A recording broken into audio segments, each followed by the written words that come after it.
So today we are going to talk about expectations. Oh, wait, got to tell you something. Jerry and I were just talking about this. She had to step out for a minute. But Jerry and I were just talking about this, and this is how things happen in the pandemic and how funny things can be. So y'all saw, if you've been following, y'all saw this whole thing talking about, good morning, California. Glad to have you here, Leila. There's one of the things that Jerry and I were talking about this morning. You know, as we start to open back up and you start to travel and start to get on the road, you know, we had this issue or this I won't say issue. We had this challenge about gardening. Y'all know I don't do dirt because I don't do bugs. But I got all these elevated planters and like I'm actually having a good time. I'm excited. I just posted all these peppers that are growing. Like I'm thrilled. My cucumbers are coming in. The strawberries are coming in.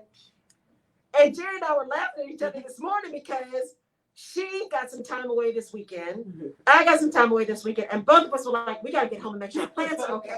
Right? We got kids. I'm like, are my plants all right? Are my cucumbers still there? Right? Did the squirrels get into my screen? Right? So just we have to laugh because it's so heavy right now. But I'm just saying, I will take a picture of my first harvest. I'll let y'all know. The spinach is coming along good. I got a lot of cucumbers. I'll take some more pictures and post them. But it is, you know, it's the little things like that we have to hang on to because it's crazy. Happy Tuesday, Tisa. It's crazy. So we have to hang on to those things. So today, after that little sidebar, and good morning to all my friends on Jerry P. Beasley's page. Yeah. Good to see y'all here. I want to talk about expectations today. And we talk a lot about expectations on the show, but I want to talk about this a little bit differently because a friend of mine that I've known for 37 years, over 30 years, 35 years, I got to see him and have lunch with him. And we were talking about a bunch of stuff. And he's doing some really exciting things out in California, things that I never would have expected him to do, but really exciting things. And we started talking about expectations. And he said something that literally blew my mind. Like I could feel my heart, like somebody punched me, right? Not in a bad way, but just like, wow, one of those big aha moments. My perspective is this. Expectations are really important. And when I conduct my sessions, my career or leadership sessions, one of the things we talk about in both of those is managing expectations. If you're talking about it from a career perspective, it is not only managing the expectations of the organization around how you're showing up and why you're being there, but managing your own expectations around that job and that organization and your boss, right? So are you expecting that organization to act and behave in such a way that is just unrealistic because that's just not who they are? It is an organization. It's not a person. Depending on how they're set up, they are worried more about shareholders, not stakeholders, shareholders necessarily than employees and how they treat employees. And great companies do both of those well. But many companies, or at least the leaders within companies, leaders even within great companies, often don't do that well. And so if you're on the career side, how are you managing your expectations about what you expect of yourself, what you expect of your career, what you expect you to do to get what you want from a career perspective, right? And how you expect your organization to respond. So getting really clear about that when you talk to people about your growth and where you want to go next and all those kind of things. On the leadership side, how are you managing and setting expectations for the folks that you're leading? How are you being clear? It is not unkind to be clear. How are you being really clear about the vision and where you're going and why you're going and how you intend to get there and what support is needed, all that kind of stuff. How are you managing through all of that and being really clear about expectations? And my dad used to say all the time when we were young, you know, kids, especially related to kids, because he was in education, kids will live up or down to your expectations. And his whole point was if we expect kids to do nothing, right, they won't do anything. And that's why representation matters. That's why it's really important to set high expectations for people and to encourage them that they do have the ability and the capability to meet these higher expectations. Because you expect them to do nothing, they'll do nothing. And I think in many cases that is true of most people. If you expect nothing, you'll get nothing. Or like they say, if you expect nothing, you won't be disappointed. You can only be pleasantly surprised. But here's the thing that happened when I talked to my friend that really got my attention, and it's called the Rutledge perspective. So this was a perspective that I had not thought about. We were talking about in this case, we were talking about business and we were talking about wealth. And this friend, I love him. His idea of poor is different than most normal people, right? He say he's poor. And I'm like, no, no. You live in Hermosa Beach. That's not poor, right? So we were talking about, the things that we're doing and where we're trying to go and what we're trying to do and the kind of impact we're trying to make and money and what money buys and all of that kind of stuff. And not money from the context of just what you have, right? And what you're doing, but money in terms of freedom. Because the reality is when you can just write a check, when you can just, it makes a difference, right? There's a level of freedom in being able to just do whatever you need to do from a monetary perspective. I'm not making a judgment on whether that's right or wrong or good or bad. There's just a level of freedom there when you don't have a monetary worries.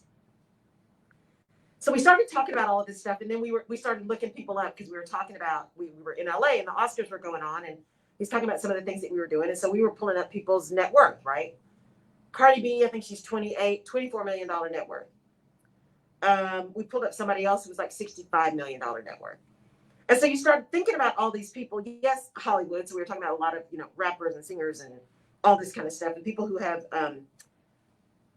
interesting public personas. Let's put it that way, because I can't pass judgment. Because you do you. But we started looking up all these people and started talking about money. And he looked at me and he said, but here's the thing. Because if you look at some of these people, like we talked about, Jay-Z and Snoop Dogg and Nipsey Hussle and, a lot of folks, and even some of the folks that are here in Houston and what they're doing, and Lizzo and all, what they're doing versus what was expected. And he said,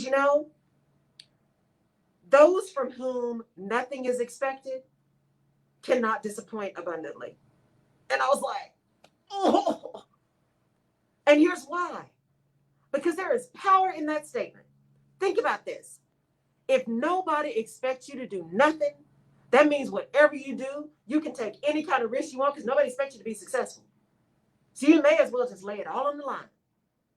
Versus those of us who have grown up with all kinds of expectations of how you should be and how you should act and what kind of grades you should get and whether or not you should go to college and whether or not you should build a business and all of these kind of things that are put upon us around expectations. And there are folks who are expected to do nothing.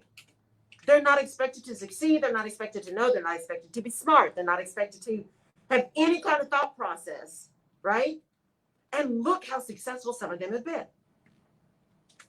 I think about that. We talked about a number of people, but I think about one of the ones that came up with Snoop Dogg, who I have to just laugh at. He is funny to me. He is hilarious. But here's the thing about him. We say don't sleep on Snoop because he may act like he's a weed head and he's in the business and all that kind of stuff, regardless of your perspective on that. He's in the business and got his dispensaries and all of that. And he may act like he's not paying attention. Look at what he's doing. Look at the shows he's got. His connection to Martha Stewart, of all people. Who saw that coming? Look at what he is doing. And nobody expected him to do nothing. Who are you talking? Nobody expected Snoop to do anything. And he didn't take all of his stuff and spend all his money. And he's a little flashy. But look at what he's creating in terms of generational wealth and the impact that he is making. Actually, if you haven't watched The Black Godfather, one of the people that's talked about in there is Snoop. He talks about Clarence Avant. It's a great movie, by the way, great documentary. But people don't expect anything from him. They expect him to be crazy, right? They expect him to be kind of off the rails. And he takes those expectations and does what he needs to do anyway. Because when the bar is that low, you don't have that far to jump to get over it, right? Think about even Beyonce. Now, she grew up with folks who are business people, clearly business minded. But think about Coachella, right? I don't know if you guys have heard that story. Most people have. If you look at her and they compared her to Ariana Grande got paid a ton more money for her Coachella appearance than Beyonce did. A ton more. But here's the difference. Beyonce took less money, but she got her master's, she got ownership of the film and all that kind of stuff and created Homecoming. Who was smarter? Who got a better return? Who made a better investment? Right? So because we expect, and especially communities of color, we expect us not to know better and not to do better. We expect us not to understand. We expect us to not achieve. And I'm telling you, instead of living down to those expectations, jump over that hurdle that's been set so low. That's what I'm saying. Because if they set the hurdle that low, there's no reason why you can't get over it.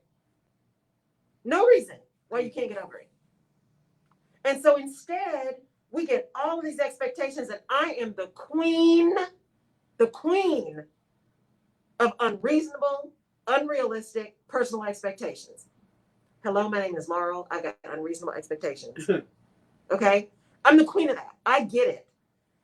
And the thing we've got to understand is step back, give ourselves pause. That's about self-care. That's about understanding, taking a minute when stuff isn't aligning, when you're feeling off kilter, when it is just not right.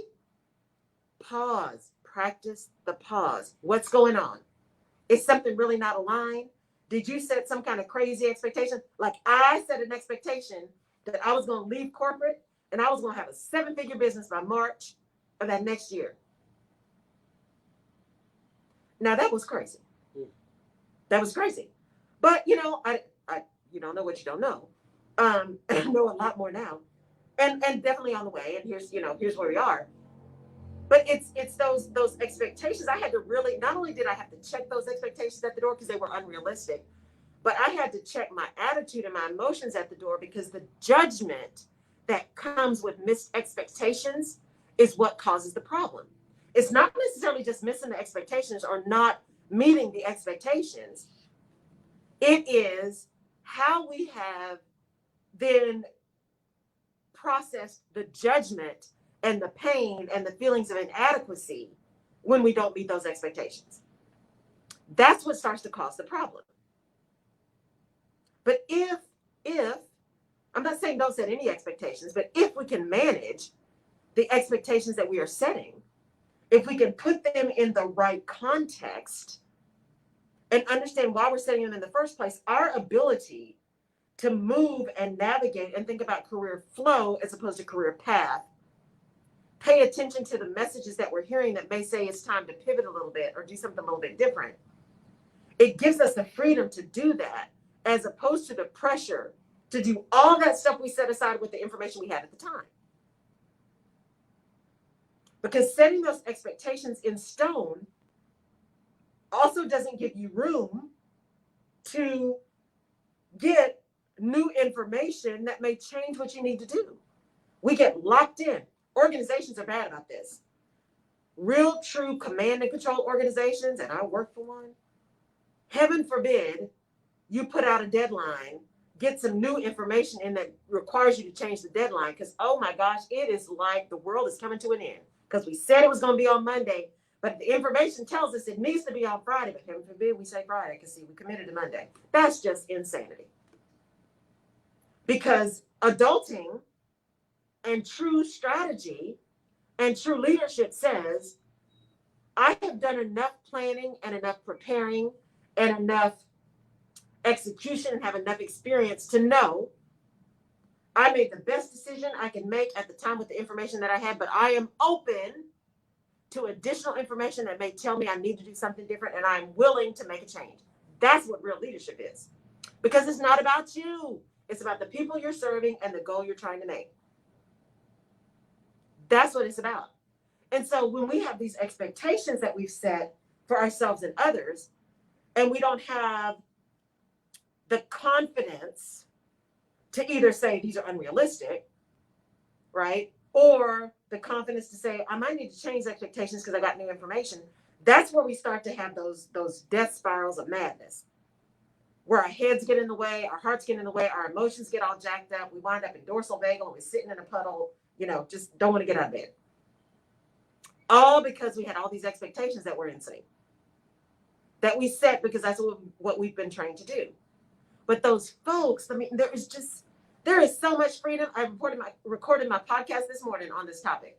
There is so much freedom in no expectations. The power is, especially when we talk about our kids, right? And that are in school and our communities where people don't expect us to do anything different, instead of being upset about that and down about that. And we need to keep some level of righteous indignation because we need things to change. We need to keep the foot on the gas for change. But just like they say, sometimes rejection is protection. And if the external and the other are not going to give you or set expectations or believe that you can, what can we do to rally around people and tell them that we believe it and then be quiet about it and just make it happen? They said, don't necessarily tell everybody what you're trying to do, just do it. Let your success speak for itself. Everybody doesn't need to know what path you're trying to take. Now, sometimes you need people to know because you need support. But you don't need to tell everybody everything that you're doing. So instead of taking the fact that expectations are lower for our kids and for our communities and acting on that fact in a way that is just, righteous indignation and anger and irritation, how about taking that, understanding that, still fighting the battle for change, but behind the scenes getting quiet and saying that's what they think, but here's what they're going to know when we show them different. And just get quiet and get to work. Because that's what begins to make true change, is when people see it's different. That's why, y'all, that's why there's so much going on now around these laws to change, the legality around protests, around voter suppression, because the experience of the folks that thought we didn't know better, didn't do better, wouldn't show up, wouldn't vote, all that kind of stuff, now they know better. Now they know better. We have a voice. We can use that voice. Women, people of color, communities of color, we have a voice and we can use that voice. So now all of a sudden it's like, ooh, uh-oh. We might need to do something because our experience is telling us something different than the rhetoric in our head did, than our bias did. And bias takes a long time to change, but experience is one of the biggest catalysts for changing bias. Because experience is palpable, right? When you lose that election, that's going to get your attention, right? When that person that you thought was never, ever going to even graduate, all of a sudden is your boss, that gets your attention. Because when someone's not paying attention to you, when they've blown you off, you get quiet and you just make it happen. Because see, if they don't think enough of you to really have any other expectations than the fact that you just exist, you just do you and you go around them. I saw a quote the other day from a woman that says, if I can't work with you, I'll work around you. If I can't work with you, I'll work around you. If someone is not going to be supportive and helpful and help you manage your own expectations, and help you set expectations, and help you believe in your ability to do things and support you to do that, that's okay. Work around them. Work around them. And understand and plan for the time that person is going to come back to you, because that's what's going to happen. Because your success will get their attention. Your success will get their attention. And then they're going to come back, and their expectation will be that you're going to be welcoming arms, because now they're paying attention. But then the ball's in your court. You can welcome them or not, depending on how you feel at the time and what's most important for the goals that you're trying to achieve. And that doesn't mean you just blow everybody off and you just, you treat people the way you want to be treated, not necessarily the way they treated you. Although we talked about before, sometimes there are bridges that just need to be burned. Just make sure you don't have to cross over them again. That there's some other way to get across the lake, right? So, you don't have to keep everybody close. That's not necessary. But this whole idea of expectations, as I was talking to my friend, of that freedom of not having any, was just really something that made me think, I need to go back and examine all the expectations that I've set, known and unknown, right? Conscious and subconscious expectations that are potentially driving behavior that I'm not aware of. Because those kind of expectations inform behavior. And so if you're finding yourself feeling kind of weird and not being able to do what you want to do and not being able to show up the way you want to show up and all that kind of stuff, pause and go back and look at your expectations and what you've set for yourself. Those expectations also include, because I know a couple of people on here, those expectations also include how much energy we have, how much effort we have, how much time we have, how much mental capacity we have in service to other people, right? Those of us who have kids who are now being schooled at home, hopefully going back to school soon, and have parents we need to take care of, and other siblings, and that's a lot. And if you expect yourself to be able to show up 100% of the time, that is unrealistic. That's unrealistic. And all it's going to do is drive a lot of consternation for you. So that even when you do show up 90%, because it's not 100, you're going to feel like you're not showing up at all. And that's just not true. And we speak the truth on the Rutledge Perspective. That's just not true. The truth is that we've got expectations that say we have got to be perfect and present all the time. And that's not possible. It's not realistic. Everybody has a day. Everybody has a time when they're just not quite themselves. Everybody has a point in time where they might just need to make a pivot, where they might just need to not show up. There's some things going on in my business right now. And I'm like, you know what? Now I'm done. I got to make some changes. And I had somebody say to me, well, I hate for you to do that. And are you sure? I don't know that this is the right time to do it. I'm like, no, this is something that I have been feeling and thinking about for months. I just wouldn't pull the trigger. And the longer I waited, the more consternation I had, the angrier I got, the more upset I got, the more frustrated I got, the more just down and dejected. I'm like, I don't understand why stuff is not working. And I thought, wait, physician, heal thyself. Right? Physician, heal thyself. I tell people all the time, don't abdicate responsibility for stuff, delegate. And what I had done was, when I started this business, there's a lot of back end stuff, right? There's a lot of infrastructure stuff. And I know me. I will dig into all of that. I want to know all the detail because I want to be absolutely self-sufficient, but I can spend all my time doing that and not doing the work that I'm called to do. So you hire people, you let them do it. And I've got a really great team. But that also meant I really stayed away from it completely. That was abdication, not delegation. So I'm pulling some of that stuff back. And you know what? I feel better now than I have in months. Now it's going to be a pain in the butt because I'm changing some stuff. Like I'm changing there's a Black-owned I didn't know that Calendly was Black-owned. So those of y'all who have your own businesses, FYI, Black-owned business, Calendly, and they just received funding, in fact, which is fantastic. And it's a really great product. So I'm moving to that. So there's going to be, this transition stuff that's going to be crazy. And I'm trying to get my mind right around that too. But that whole expectation that,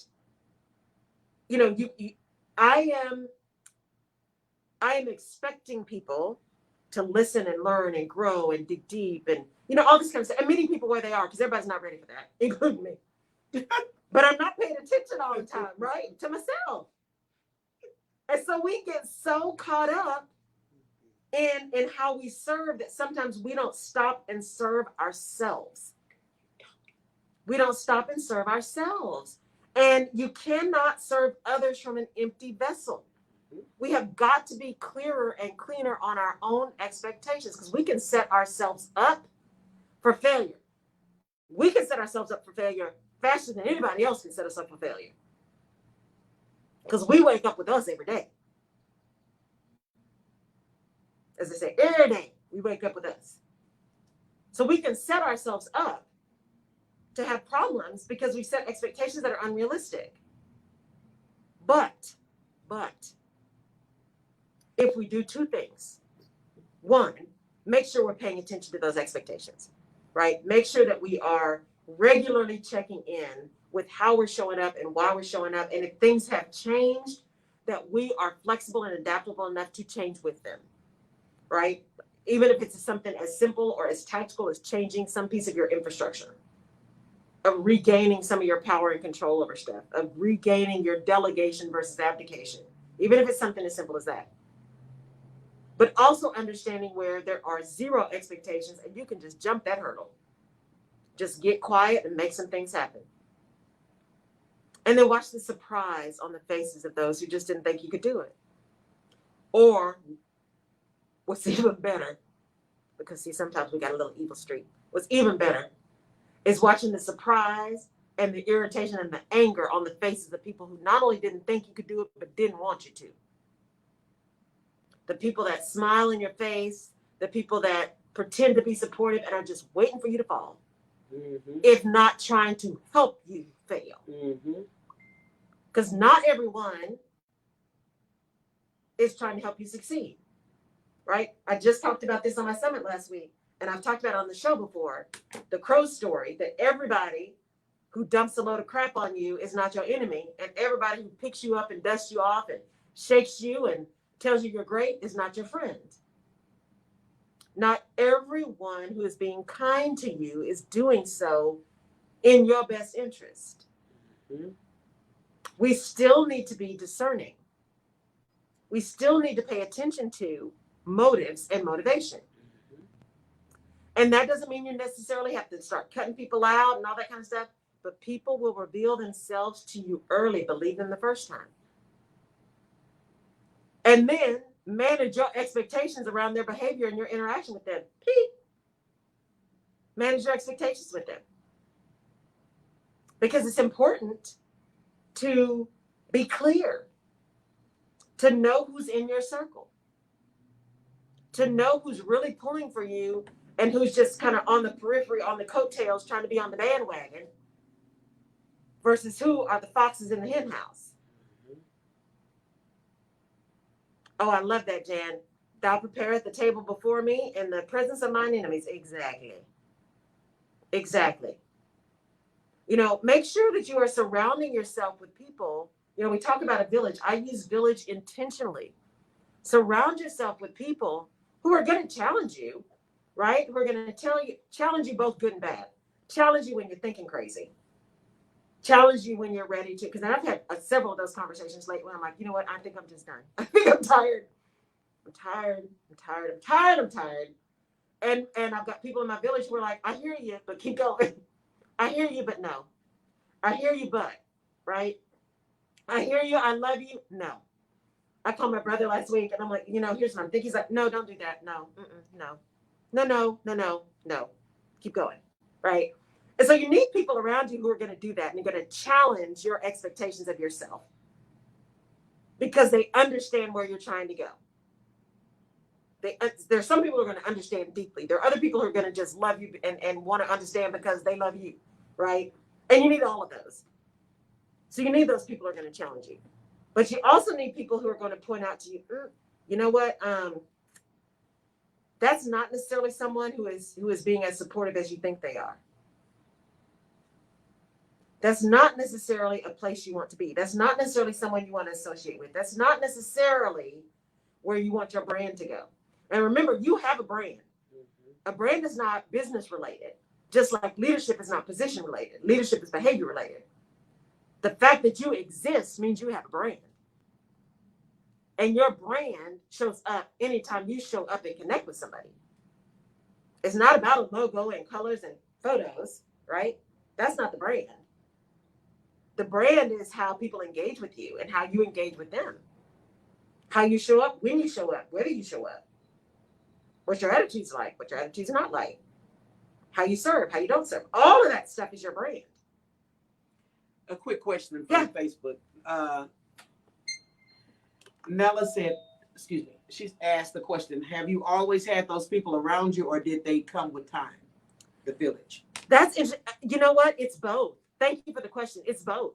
There are people who have been in my village from day one. From day one. Literally, I got two friends on here who we have known each other since we were born. Literally. One of them, we actually have a picture of ourselves in a bassinet. Right? Now, this circle is small, y'all. So I don't want y'all to think I have this big old village because I don't. My village is small. But there are others that have become part of my village over the years. When I had my 50th birthday, I took some girlfriends to Jamaica. And so I've got three. I've got three sets of girlfriends that these people are the people that you go to battle with. You hear me? Some of them I've known forever. Like one group, we all grew up together. Another group, we met, right? Like recently, I say recently, 20 years ago. And another group is kind of that way too, and met through other people, right? But those folks came into my life because people come into your life for a reason, a season, or a lifetime. And those people came into my life later, but they are my village. These are folks that I call when I'm having a moment. These are folks that call me when they're having a moment. These are folks that say, don't do that, or you should do that, or no, I got you, or just listen. So it is a combination, but you also have to be open. And I say this as someone who is highly introverted and not into chit-chatting and networking.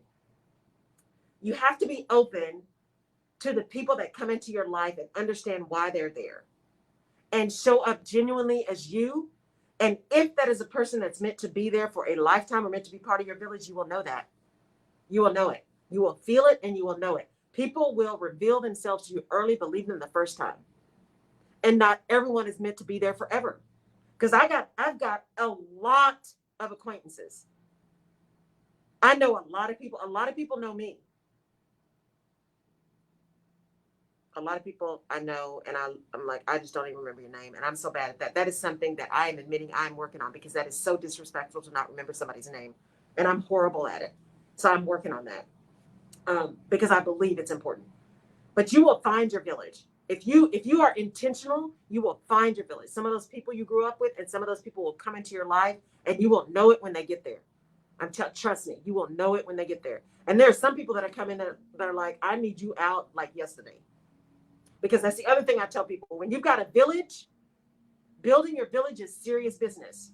And that also means you think about it as, I tell people, think about it as when you build your first village, think about it as your starter home, right? So that's your furniture that maybe somebody gave you in college, right? And the little table that you had to buy at Target and all this kind of stuff. That's your starter home. At some point, you're packing stuff up and giving it to Goodwill. And you're moving to your next place. It is okay to move people out of your village. It is okay to move people out of your village, because and not necessarily move them completely. You may just move them out of city center and they're not in the suburbs. And that's okay too, right? You got to understand your energy, and people who are truly part of your village not only understand their own energy, but they understand yours. Mm-hmm. And there is a level of reciprocity, a level of mutual respect, a level of connection that values and loves and desires the best for everyone in that relationship. Relationships are two ways. Relationships are give and take. Relationships uplift even when they're hard, right? So you will find it. You will find it. Just be open. Be open. And be willing to say, yeah, this is an acquaintance. This is not a villager. Was there another one, Jerry? When you said that, when you talked about finding your village in them, and you don't have to move them out all the way, because I find sometimes they'll move out because the rent's going to get higher. Yes. Because your mindset changes when you say you have people that you've known for years. We can have people that we've known for years, but we've also made some changes. Yes. Throughout the years. They're not bad people. You're just not on the same page. Right. And when she asked about will you know the village and who they come by, I used to have a whole entourage of people around me. Now I don't. Yeah. And I'm like, this is weird. Should I be trying to connect? Right. And it happens when it happens, because you just said it. Yeah. You can't make it happen. No. Because then you'll get people who are acquaintance and put them in a village position, and then you're going to be frustrated. Exactly. And it's important to know where you are. You know, we think about the examples we all see. A lot of really famous people who have all of a sudden put all their family on the payroll, and then they're broke. Right? Because that's village, right? That's family. Business is business, y'all. And having a village is serious business. Having a village is serious business. It's about protecting you. It's about protecting them. It's about uplifting. It's about giving. It's about serving. That's serious business. It is. That is serious business. And so your village is an investment. Your village is an investment. And I don't mean you're talking every day. I mean, these folks in my village, we might talk. We might actually get on the phone very rarely. We're generally chatting more often. right? Or we're connecting. We are connected, but you don't necessarily hang out all the time because we're all over the place. My tight village. We're all over the place. But it is that deep connect, that soul connection. That's when you know it's village. It's that soul connection where even if you haven't spoken in months, years, weeks, whatever, when you pick up the phone and you call the chat, they're like, I got you. Or you're like, someone telling me to call, and you call, and like, oh man, I can't believe you called. I so need to talk to you today. That's a village. That's a village. And it's worth waiting for. You know, when you walked in here today and you said about people have to know the vibe. Yeah. And that's so true. But I said jokingly, and I was talking on my show today, that you can't be too sensitive around me because you'll come in here sometimes and say, I'm tired. And I said, oh, come in with all that time. Right. But I have to know when to say that because if you came in here looking distraught, I wouldn't say that. Right. And I would hope that you would know that I'm only joking with you. But everybody can't be if they have that vibe because they don't understand that. Right. You really do have to find people who get you. Yeah. Right? You have to find people who get you and get you and appreciate you, even if they don't agree with you. They get you and they know your spirit, right? They know your intent. And so, and there are people, it's not to say that you can't find people that are in your village that you work with, because there are people who are in my village that I met at work. There's a few of them, right? That's not a whole lot. But there are some who I know how blessed I am to have met them. That was a divine connection that happened. I know that. I have no doubt, right? So you never know where they're going to come. Don't just blow it off because it's colleagues. Because most of us will be spending more time with folks that we work with than with anybody else, right? That's just, unless you're independently wealthy, that's just the thing. And even those that are independently wealthy who like to work tend to work all the time, right? So you build this family at work. You just got to be careful about work family, because sometimes lines get crossed and it gets to be a mess. So you just got to be careful with that. But don't necessarily write off anyone who just because of where you met them. They may be a surprise villager that turns out to be the person that takes you to the next level, or that you are able to take to the next level.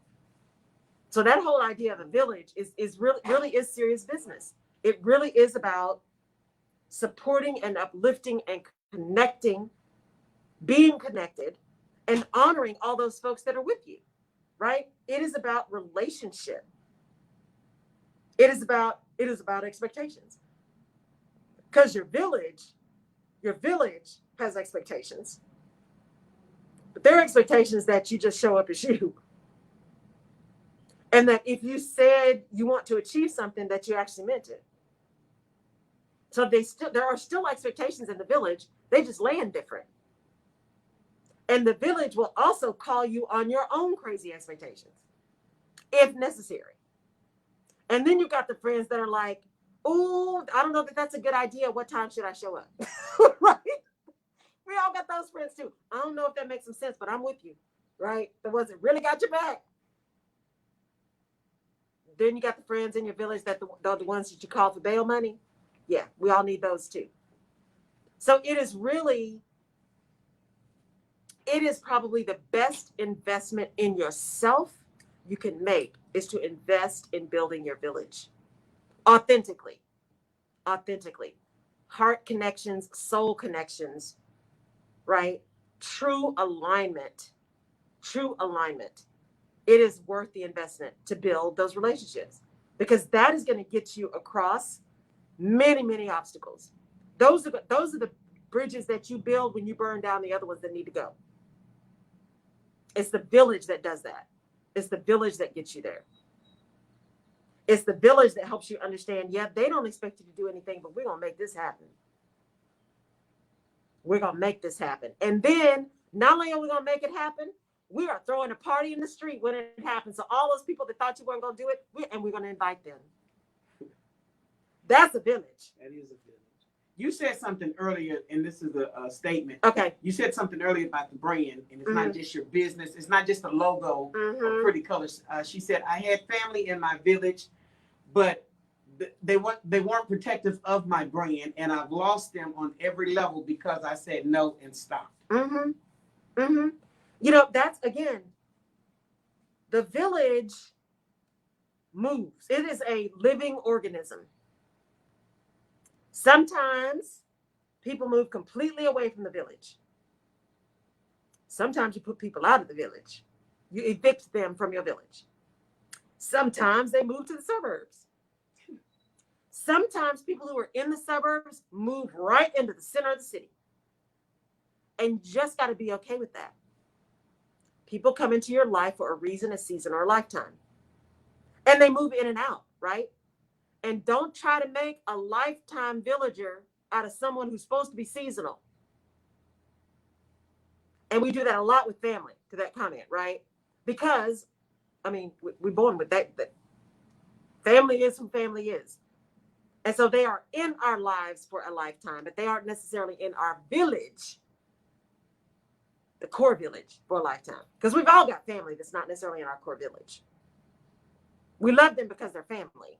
We may not like them, but we love them because they're family. But they're not necessarily in our core village, right? And you have multiple villages. There's some game, I see it advertised. I don't play a lot of video games, but I see it all the time. Forge of Empires or something like that, where it looks like you're building little towns. So we all have kind of multiple little villages. It's okay. Which one do you want to spend your time? There's your home. Then there's your vacation spot. And then there's the place you just go, meet. There's the place you hang out. And then you come back home to water your cucumbers. Right? So it's all of that. It's all of that. But you need to have a core village. A core village that grounds you. That is your root system. Those things that feed you. For me, it's faith, family, friends, and health. And that health is physical, emotional, financial. Right? Those are the things. If those things are operating, I'm good. When one of those things is off, I'm not. And so when I'm off, the first thing I go to is, okay, what's not working? Because I need to fix that. It's like when your neck hurts. I was just talking to somebody about this yesterday. When your neck and shoulders and all that hurts, you start with your feet. I learned that from a massage therapist. You start with your feet. When your feet hurt? When your neck, your head, your back, all that, you start with your feet. Because everything is grounded. So if you start with your feet, and I've had her do that, the acupressure and the real heavy massage on your feet begins to loosen everything up. It starts with your feet. That's what they say as people get older, they really need to work on balance and actually having, you see very heavy soles a lot of times on older people. They almost need lighter soles so they can feel the floor, because that's what happens. You lose that ability to really see and feel the floor, to connect to the floor, to be grounded. So it's the same thing with your village. You got to have that core. You got to have your root system healthy so that everything else works. So if things are offline, go find out what's not working. That's at the center. Remedy that so that everything else starts to feel better. She said, right, starts with the feet. So everybody know about the feet. So okay. Right. But starts with the feet. Start with the feet. Okay. Yeah, it really does start with the feet. You loosen those up, everything starts to loosen up all the way up your body. That's good. That's spiritual. Yeah. It's that's why I stepped so order. You just said something. I'm just saying. Well, but if you think about it, it also makes sense, even from just a metaphysical perspective, because as we evolved, right? Your feet are on the ground. You were barefoot, or you just had sandals. They were very thin. You could feel where you were going, right? You were connected. You were balanced. You were grounded. That's why that word is so powerful. Being grounded in something. When you're untethered, flying all over the place, right? Things don't work. But when you said that about the feet, I'm thinking about you and Adrian and how you got to this radio station. Yes. And then everything kind of expanded from there. Yes. And now you're growing vegetables. I mean, it was more than the radio.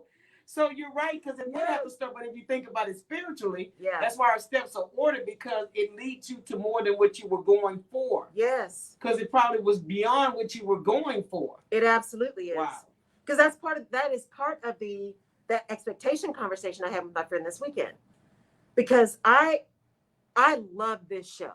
I love spending this time with y'all. I'm telling you, this is the highlight of my week. And I know I'm a little silly, but this is the highlight of my week, to spend this hour with you guys. I'm always pumped up. And I do. There are times when I walk in here. Good morning, Sarah. There are times when I walk in here and I am tired. Like last night, I got back at midnight. By the time I got in bed, it was like 1:30. I'm exhausted. But when I walk in here and the mic goes on, the camera goes on, I am fired up because I know you guys are coming. I know you're going to be here. I know we're going to get to have a conversation. And I just love spending the time with you, and that you give me the honor of listening to my crazy self. Because I know I have some interesting perspectives. But I always speak the truth, and I always am authentic. So you know what you're going to get when you get here. So I really appreciate it, and I love it. And one of the things we talked about in terms of these expectations is, the expectations that I had, and they weren't bad and they weren't unreasonable. You go to school, you make good grades, you get a good job, you do all of these things, you move up. And I did that. And it was great. And it's given me the opportunity to do what I do now. That experience has been invaluable for what I do now in my ability to serve right now. And now this pivot that I've made into this business, and even pivoting more to do some other stuff, I never would I thought I'd be on the radio, much less live on the radio. Are you kidding me? Me on video all the time, every week? No, thank you. Me taking pictures, not only taking pictures, but posting pictures. Me, really? Right? So again, but I have a village around me that said, okay, we got you. This is what you want to do. We got you. We believe in you. Please post that. When you post it, when I post stuff that is more personal, y'all show up. Y'all show up all the time. And I'm so appreciative of that. But I get so much more stuff. I just post a crazy picture. As excited as I was about my vegetables, I got so many people excited because I was excited. And I am excited about my vegetables, y'all. Because as soon as the light was up this morning, I could go out. I was out checking, making sure everybody was okay. So it's just, but I never thought that this would be it. And by having a true village that is supportive and sees things that you don't see, sees things that you are unwilling or incapable of seeing in yourself, and willing to call those out for you and support you in getting there, willing to say, just hang on, willing to say, no, it's not crazy that you love radio and that's really where you want to go. It's really about more visibility that you want to do. Even though, head trash is like, I can't do that because I didn't grow up wanting to be on stage. I didn't grow up wanting to be visible. I didn't grow up wanting to be on TV and radio. I didn't grow up wanting to do that. So why would I? That's not possible. You know what? All things are possible. All things are possible. And when you have a village that says, no, you should, not only can you, but you should, and just let us know how we can support. That's a village. Now the village also says, okay, but but how you gonna monetize that, right? Because you gotta eat the stuff you need to do. So they don't let you they'll let you be pie in the sky for a while because they don't want to squash your dreams. But they will also come to a point where like, that's fantastic. And you also said you need to do this stuff. So what are you gonna do about that? So they keep you honest. A village keeps you grounded. A village lifts you up, believes in your dreams, but also makes you remember that there are practical things you need to do that. My friend that's on here today, Dina, made me write down a quote. We were talking, and I said, you know what? I said, in this moment, the practicalities are outweighing the possibilities. And she said, oh, write that down. I was like, what? She said, practicalities outweighing possibilities. She said, because you need to use that. And I thought, okay, see, if I hadn't written it down, if I hadn't had her in my village, if I hadn't listened to it, I wouldn't have just told it to y'all today. That's a real thing, y'all. When practicalities overshadow or outweigh possibilities. And I'm a person who likes to live in possibilities. I like to live in the potential. I like to live glass half full or glass full. And when my mind is getting to practicalities outweighing that, because practicalities tend to weigh you down. Practicalities tend to be grounded in can't or shouldn't or won't. And practicalities are real. They are real, right? We all have things we have to do. We all have things we have to do. Unless you are independently wealthy, you still have taxes to pay. You still have food you got to buy, right? You still have rent or mortgage or whatever, car payment, gas, whatever it is, public transportation passes. You still got stuff you got to do that are practical, tactical life stuff. But when those start outweighing possibilities for you, it's time to dig into that village, reach out, dig deep, reset, regroup, rejuvenate, do what you got to do to get back to you. Because remember, the person that's setting your expectations is you. You don't have to believe in anybody else's expectations, but you have to believe in yours. And if something's not feeling right, go back and look at your own expectations. What are you doing to you? Mm-hmm. Because if you're doing it to you, that could be a problem. My therapist, y'all know I'm in therapy. I love therapy. Been in therapy forever. It's a beautiful thing. If you see something, say something. If somebody needs it, go ask for help. That's my PSA for today. Ask for help. Don't sit in misery. But one of the things she told me very early on was, we were talking about something and I was all messed up because I talked last week about my whole issues with body dysmorphia and weight and all that. And after I had this whole diatribe of how awful everything was and how bad I was and blah, blah, blah, blah, blah, she said, so I've listened to everything you said. Would you say that to somebody you know? Is somebody you know? Would you say those words to somebody else? Oh, are you kidding? Of course not. I would never say that to anybody else because that's not nice. She said, so why are you saying it to yourself? Now that was a dang good question. And that's where those expectations sit. Sometimes those expectations sit at the feet of judgment, not at the feet of possibility. And if they're sitting at the feet of judgment, that is a way to weigh ourselves down and to keep ourselves from achieving what we know we can or what we want to. When it's sitting in the feet of judgment, that's when you get to all the shouldas, right? The must, the betters, all that kind of stuff. But when it sits at the feet of possibility, that's when expectations become something that can be uplifted, right? Or you can completely eliminate expectations and roll with the flow and do you. Like I said, think about Snoop. Nobody expecting him to do nothing. Think about Master P, because in Master P, didn't I read he's now an owner of a sports team too?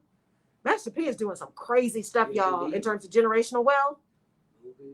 Nobody expects him to do nothing either. So all of these people that have these personas, right? And some of them are doing crazy stuff, right? But many of them who have these really mad personas of, hardcore and not caring all that, pay attention, because see, they're not out there promoting the stuff that they're doing right. Because see, they don't need to. Because they're not trying to meet your expectations. They're trying to make a difference. That's good. They're trying to make a difference, right? So don't let someone else expecting less of you or not expecting you to do anything at all mold your expectations of what's possible. And I say that, it's easy for me to say that. It is hard to. Tyler Perry's another one. Thank you, Leela. Tyler Perry's another one. Living in his car. Look at what he's doing. He just got the humanitarian award at the Oscars over the weekend.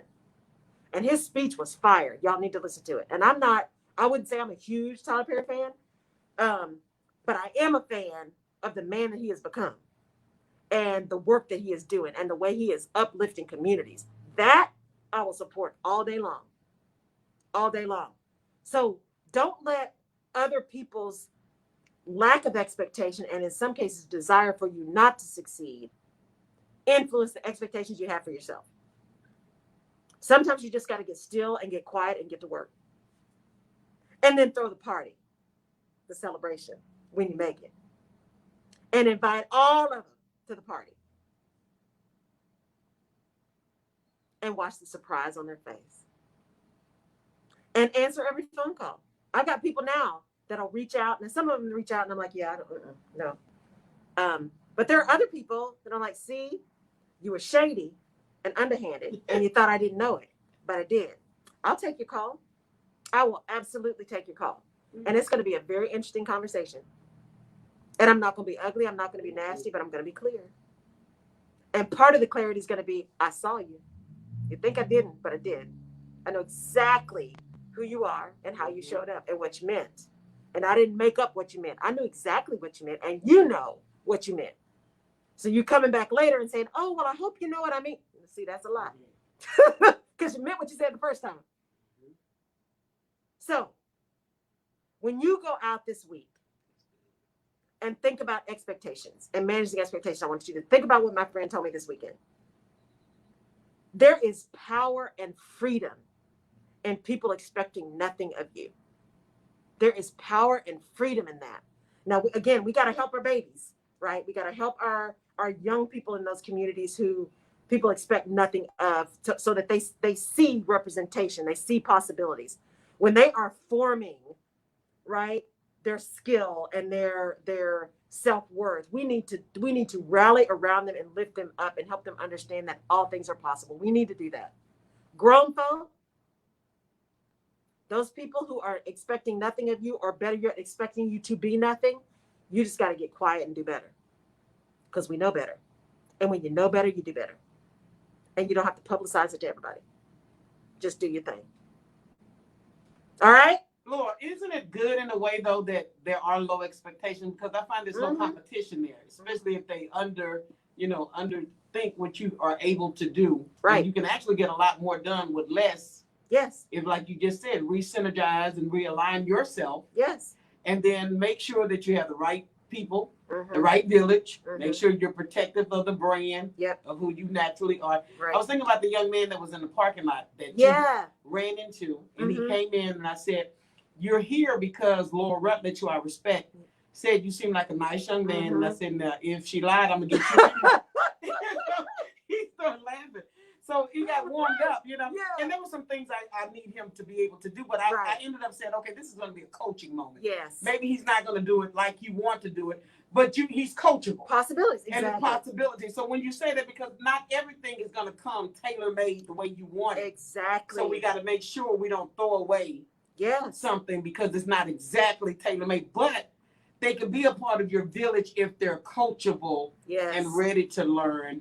And have a good attitude and an endorsement, because your endorsement mattered, and he was so grateful for that. Right. So we all need to be coachable. Yeah, we all need to be coachable. And one of the things you were saying, it made me think about this post that I've been seeing a lot lately, and I think somebody even put it on a T-shirt.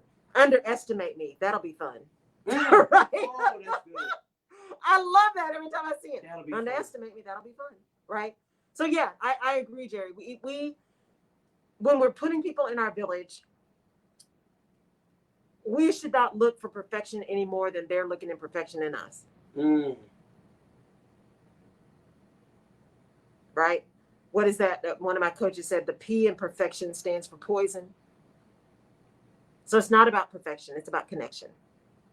Right? It's about uplifting. It's about mutual respect and concern.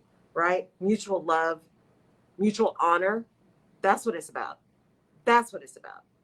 And if we can do that, right, we can manage expectations. Just when you're getting to that place and you're sitting full frontal and dorsal vagal, trying to stay in your bed and just eat popcorn and watch movies, take a pause. What's misaligned? Am I expecting something that's unreasonable, either from me or somebody else? Let me get that in check and see if I can get back to where I need to be. One more quick thing. Can you talk to that person that is saying, well, I don't have that village because, and like I told you before, I had a whole bunch of people, then I don't. And then I found out that really working on me first is you now know what you don't want and what you do want, so you'll be more selective about your village. But somebody may be saying, well, I wish I had this or had a village. What do you say to that? Right. Well, there are a couple of things. A lot of times when people tell me, oh, I don't have a village, and I start asking them, but who do you hang out with? Because you actually probably do have a village. You just don't think of them that way. And because you don't think of them that way, you haven't evaluated who's in it. So unless you are truly a loner, like you never are with anybody for any length of time, if you're in that situation, you might not have a village, and you probably need to start thinking about how you build some folks around you, a support network around you. And sometimes it's easier for people to think about it as a support network. My challenge with the support network is sometimes that's just one-sided. I'm looking for somebody to support me. And a village is circular, right? It is reciprocal. Everybody's supporting everybody in a village. So if you think you don't have one, look at who you're hanging out. Look at who's in your world. Look at who you talk to all the time. You probably do have a village. You just haven't thought about it, which means you haven't really evaluated it and started to manage it and nurture it in a way that is going to be helpful and supportive for them as well as for you. So first look at who you're surrounding yourself with before you think you don't have one. And then evaluate that honestly and ethically. And then start looking at, okay, but here's some things I need to know. And these are the kind of people I need to connect with. But even do that authentically, right? What can you give to them in order for them to help to serve you? Because it's not just about taking. A village is about give and take. give and take. And there are times when both people are taking, there are times when both people are giving, there are times when one person's giving more. But if it's a true village, that ebb and flow is good and comfortable. When it's not a true village, that becomes predatory. There's someone who's always taken, right? Or someone who's always given. And in both those situations, both people feel bad. So just evaluate. If you think you don't have one, just pause, look at who you're surrounding yourself with, and pay attention. Pay real attention to that. Because I bet you have more of a village than you think you are. It just may be much smaller than you think it is. Because a village is not just acquaintances. A village is tight. Is who? A village is tight. A village is the folks that are your ride or die. That's a village. You could not have a village, but what I said is maybe you're in a transition to a new village. Could that Yes. be possible? Yes. You know, you just said something, and I know we got time, but when you said something, I went to my friend's funeral, and they were all saying she worked for United Airlines. They were all saying how much she was there for them. Mhm. And it was like hundreds of people Yeah. there. But I remember times that she would be depressed. I Yeah. remember times she would feel so lonely. Yep. But she had all these people saying what she was to them. And I remember talking to her one time, and I said, it's good that you serve so many people, but what about you? Exactly. Exactly. Wow. It is. And so yes, sometimes you're in transition. That's why I say really look at the people you're surrounding yourself with. Mm. Look at the people you're surrounding yourself with, because the people you're surrounding yourself with could be your village, but they could just be acquaintances. Yeah. And you got to be honest with yourself too. If you're in that situation, you got all these people who know you and they think you're great and you're doing all this kind of stuff and you feel like you're not connected. Number one, you need to exercise some self-care. I'm telling you, if you feel that way, go talk to somebody. Go talk to somebody. You may not have any kind of issue. Go have one conversation. You don't have to be in therapy for 400 years, but go talk to somebody. And then if you're still feeling that way, examine those folks, because that is not a village. Those are acquaintances. Mm. Those are acquaintances. And if they are taking that much from you and you're just drained, you got a choice.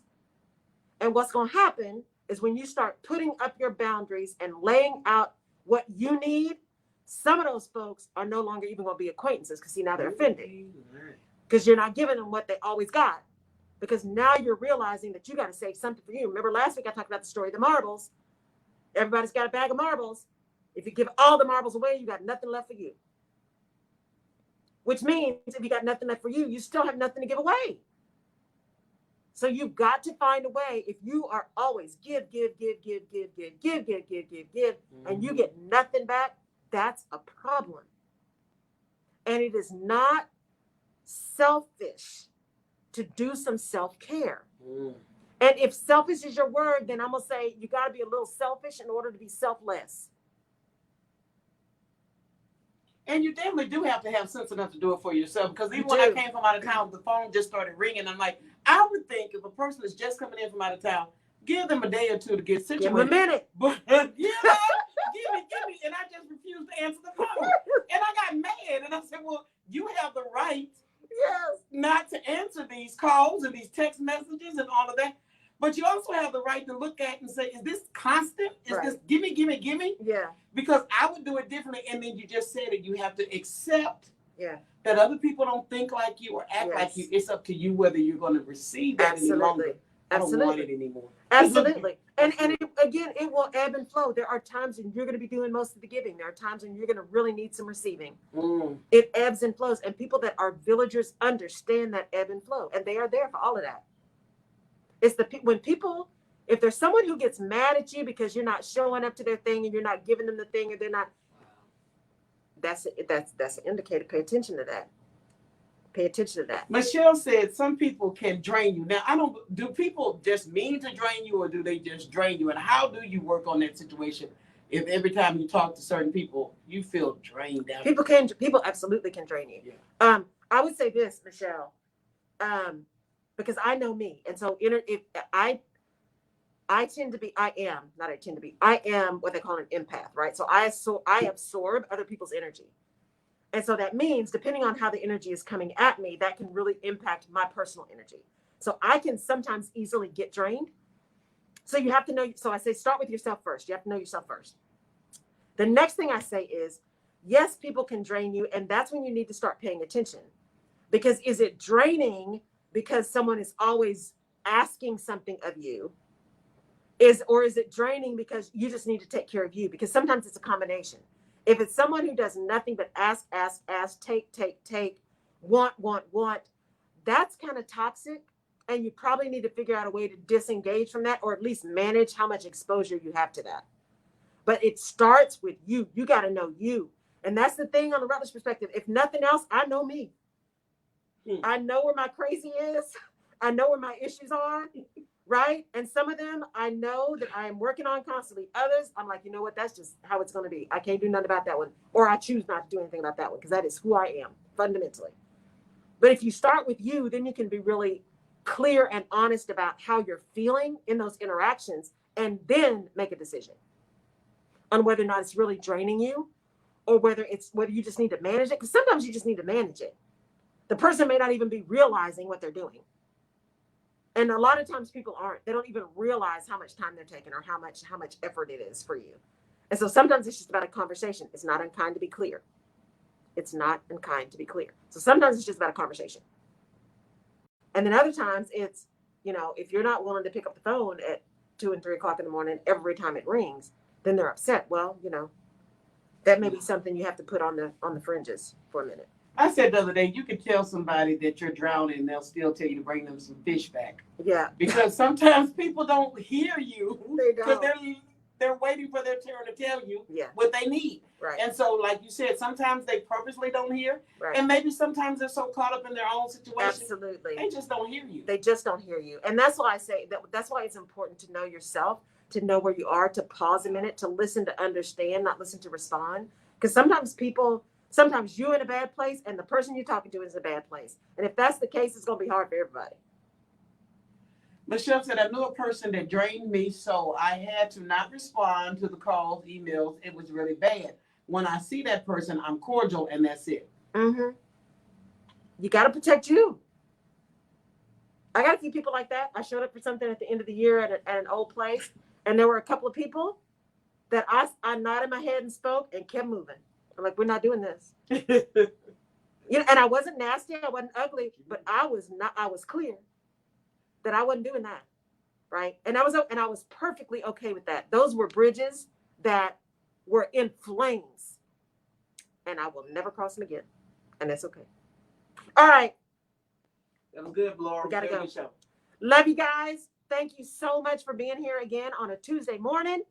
I will be here next week, 10 a.m. Central Time, KCOH TV Radio, The Boost. It'll be on StreamYard again, so make sure you sign up for StreamYard so you can give me comments. Make sure you're on Jerry's page so you can see. Thank y'all for showing up. Shout out to everybody who was here. Love y'all. I'll see you next week. Bye.